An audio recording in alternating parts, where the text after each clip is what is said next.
Welcome back to Rebuilding Masculinity. This is your host, Saladin. Today we're going to talk about environment. Ooh. But before we begin, do me a favor and hit that share button. Hit that share button for this video because it's gonna be a bad. Shut your mouth. Nah, let me stop.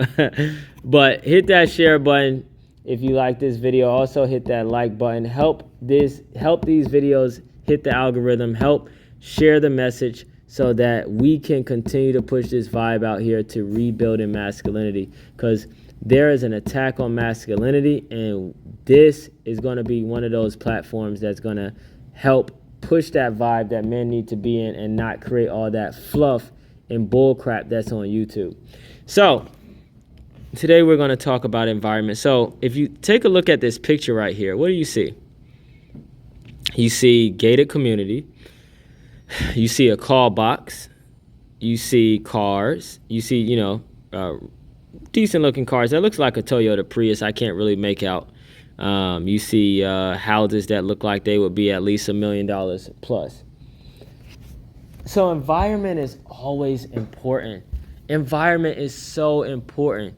A lot of people think that, if I keep staying in the hood, even when I get to a certain point, I can just stay here and just stay in my hood and stay in the right mindset. Let me tell you something.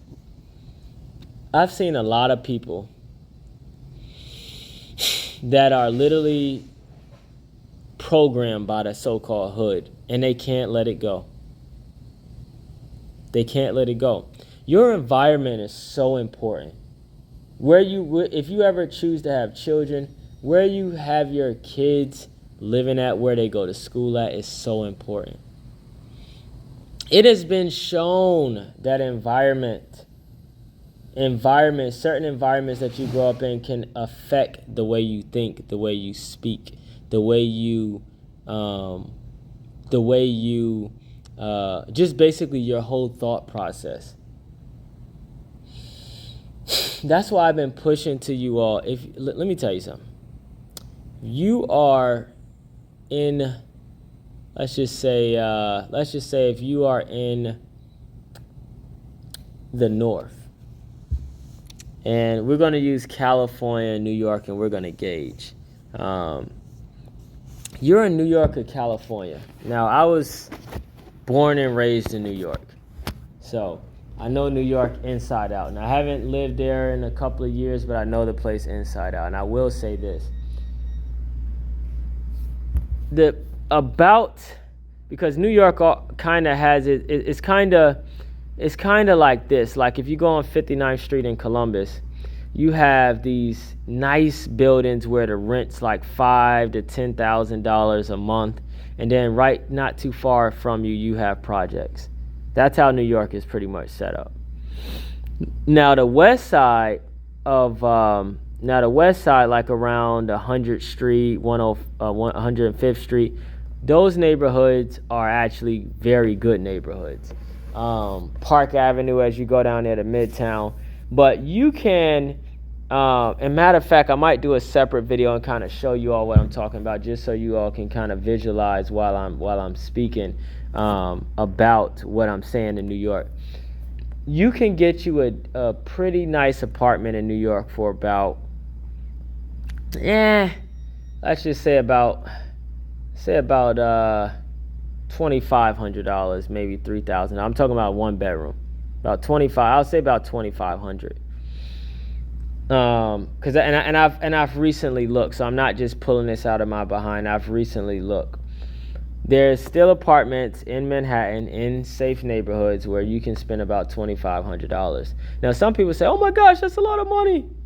Well, guess what? If you got a whole bunch of student loans and you're not disciplined to pay them student loans off, and you got a BS job that doesn't pay anything from that degree that you got, because you got one of those degrees that does nothing for you in life, and your ROI on that is little to nothing or is zero because you got a stupid degree that did nothing for you, then yeah, you're probably going to be paying off student loan debt with a low income. But even in this economy, you have different food chains that you can work your way up and make $60,000-$70,000 very easily, especially in New York, especially in California. I believe there was an article that said, I don't know if it was it KFC or Taco Bell, where they was paying some GMs, general managers, like $100,000. And you even have other food chains like Chick-fil-A that, depending on the volume of the store, you could be getting $70,000, $80,000, $90,000 a year. And like I said, it all depends on the volume, so keep that in mind. And there's plenty of other industries. You can work at Walmart and make over $100,000 as a store manager. You got BJ's. There's plenty of positions that you can work your way up if you don't have the experience to do it, but you can work your way up and get there, and your life will change. I believe if you're making $100,000 as a single person in New York, I believe you're going to bring home around $5,800 if I'm not mistaken. So you can fit $2,500 into your budget. You can fit it into your budget. But once again, you can't be a consumer. You have to be a producer. And it is getting to the point where people that are making $40,000 and $50,000 jobs, it's not going to cut it. I mean, even in the South, it's not going to cut it. Not if you're looking to live in safe communities, because crime is going to go through the roof. It's already going through the roof, but it's going to get worse because as inflation is continuing, you're going to see more crime go through the roof. And that's why it's important for you men to go out there and produce, so that you can, if you have a family, you can get your family in a safe neighborhood. Even if you got to pay a lot more than what everybody else is paying you, but you do what you got to do for your family. You do what you got to do so your family can be around a good environment. Your spouse or your lady or your children, you get them around a good environment. And if you're a single man, you get yourself in a good environment so that you can build your foundation and be around men that are actually having conversations about elevating and not being stagnated and staying the same. So environment is very important. I was walking down this neighborhood where the houses was like $2 million. It was I was just walking down, and they had these books. It was this free book stand. So I decided to go in a book stand, and I started looking at the books, and the books was business books, but these books were free books. And in Barnes and Noble, some of these books would have cost you $30, $40, but they had those books in there for free. And it just goes to show you, like, they don't have those type of stands in the hood. They don't have, and even if they do, they got some little stupid little books that's not going to teach you anything. Some little fables or novels, or just something that's not going to be beneficial to you elevating. And that's why environment is so important. Environment is so important. When you go in those neighborhoods, a lot of those, guess what? If you go in a neighborhood where the houses is $500,000 a year, 9 times out of 10, most of those people in that neighborhood, even if it's a husband and wife, they're making around at least 90 and above. And if they got in there with 90K or 80K, it's because their DTI was very low. They didn't have much debt, so they was able to purchase a higher cost house. And we're gonna be talking about some financial things here too, because that's a part of building that foundation.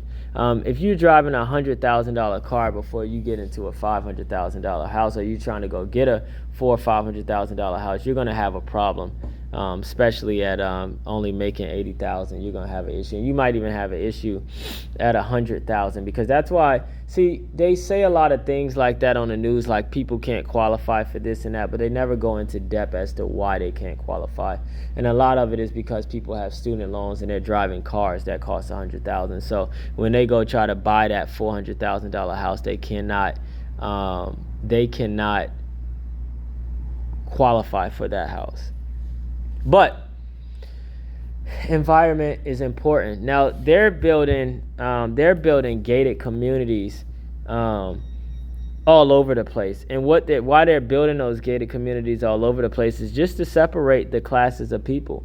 And one thing that you don't want to do is you don't want to be in that lower strata of income class, because 50,000 is going to start feeling like 30,000 or 25,000 very soon with inflation going up. And you definitely want to get your income up. It's very, very important.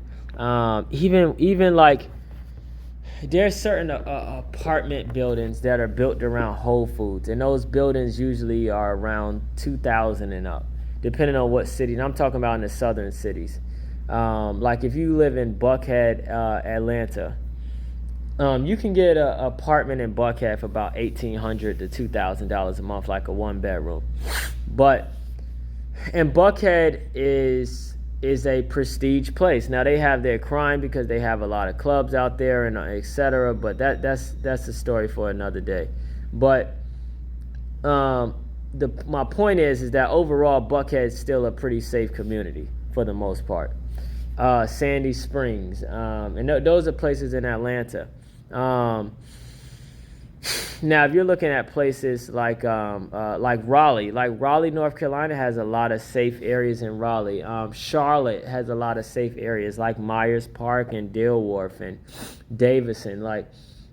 But guess what? You're gonna have to pay to stay in those neighborhoods. So it's very important for you to get your income up.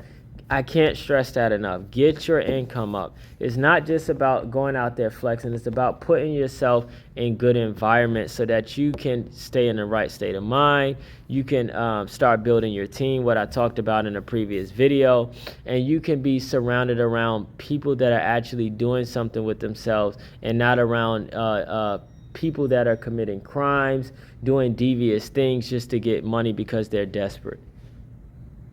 Environment is very important. I can't stress that enough. But like I said, they're building a lot of subdivisions too, where they'll have these $400,000 or $500,000 houses up to $900,000, and then right down the street, they got their own little 7-Eleven. They got their own little storage unit. They got their own little restaurants. They got their own little preschools, their private preschools or their private daycares. Because guess what? They're separating the classes. And you don't want to be in these lower income neighborhoods. You don't want to be. Now, if you got to get there, if you got to start off there, that's fine. Everybody got to start from somewhere. But you don't want to stay in those environments. Trust me. As things start heating up in the economy, layoffs are happening. People have lost their work ethic. They don't want to work. They want to make fast money. Crime is going to go up, and you're going to want to be in a good environment for your children, if you have them, and ultimately for yourself. So I hope I got the point across as to why it's so important to stay in good communities. If not, then maybe you might need a psychiatrist, or maybe you might need to do some research yourself. You can research anything I'm saying. All of this stuff is facts. But I hope you all enjoyed the video. If you like it, hit that like button. Also, share the video if you liked it, what you heard tonight. And thanks for watching Rebuilding Masculinity. I will see you all in the next video. Once again, thanks for supporting the channel. Hit that like button, hit that share button, and don't forget to subscribe to the Rebuilding Masculinity movement. See you.